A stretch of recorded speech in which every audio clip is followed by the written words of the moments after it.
اللہ کی نعمتوں سے فائدہ اٹھانے کے لیے۔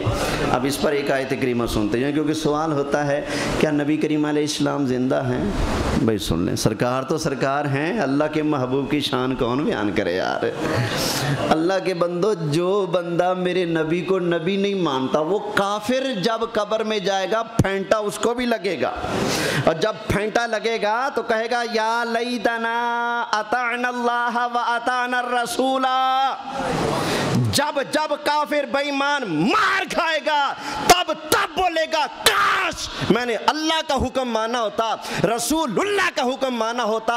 سوال ہے میرا، جب رسول اللہ کو نہ ماننے والے منکر بے ایمان زندہ ہیں تو اللہ کا محبوب بولے وہ بھی زندہ ہیں کہ نہیں؟ اب قرآن سنتے جائیں۔ اللہ تعالیٰ نے ارشاد فرمایا وَاسْأَلْ مَنْ أَرْسَلْنَا مِنْ قَبْلِكَ مِنْ رُسُلِنَا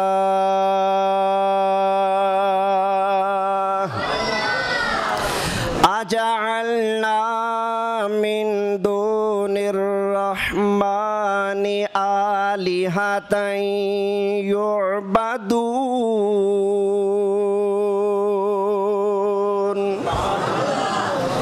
یہ آیت پتہ ہے کب بھائی؟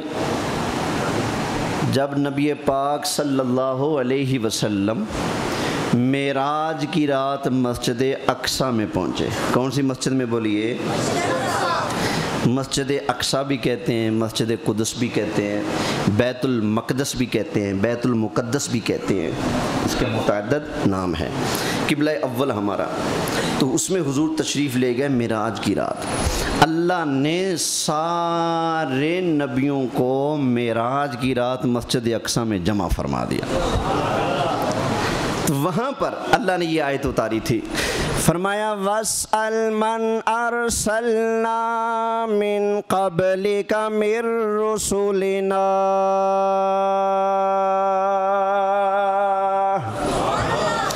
حبیب پیارے، ان رسولوں سے آپ پوچھیں تو صحیح، کیا اللہ نے کسی اور کی عبادت کرنے کی اجازت دی ہے؟ ان سے پوچھیں، ان رسولوں سے پوچھیں۔ موٹی سی بات ہے، پوچھا کس سے جائے گا؟ زندہ سے یا مردے سے؟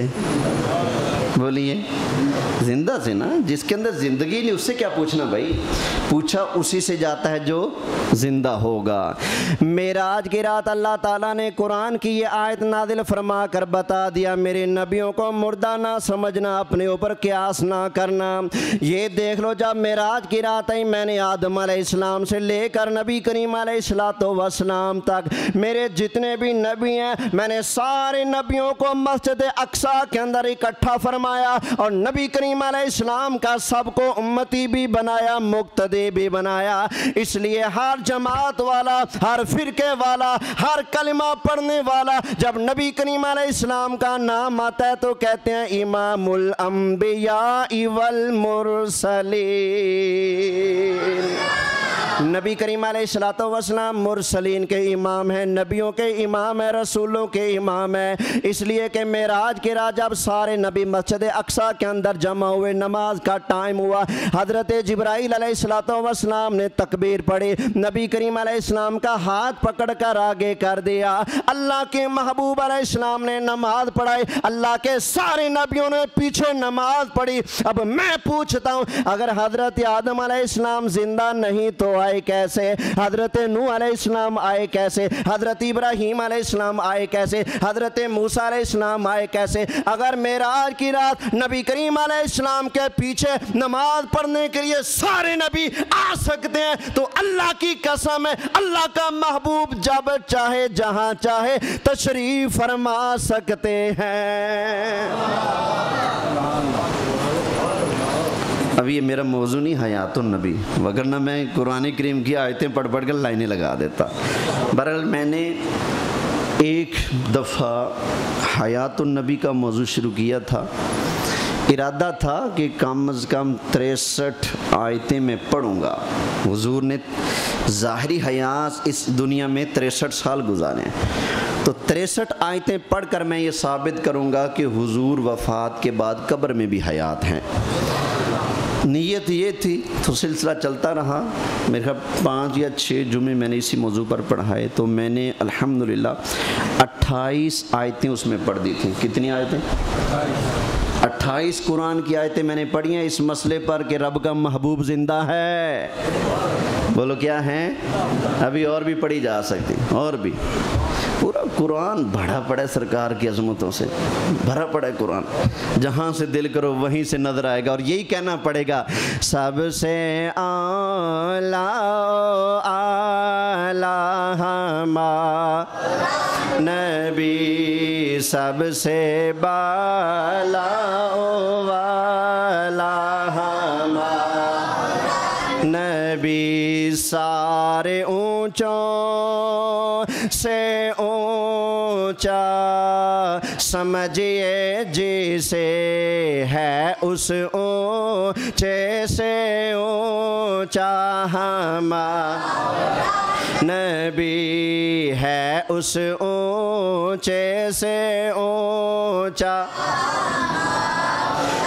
نبی۔ اللہ کی قسم ہے جو مرضی اونچا لے کر آ جاؤ، اوے دنیا والوں، جس کو تم سب سے اونچا طاقتور اور شان والا سمجھتے ہو اس کو میدان میں لے کر آ جاؤ، جب آمنہ کے لال سے پالا پڑے گا، سامنا ہوگا، تو ماننا پڑے گا سارے اونچوں سے اونچا سمجھیے جسے، ہے اس اونچے سے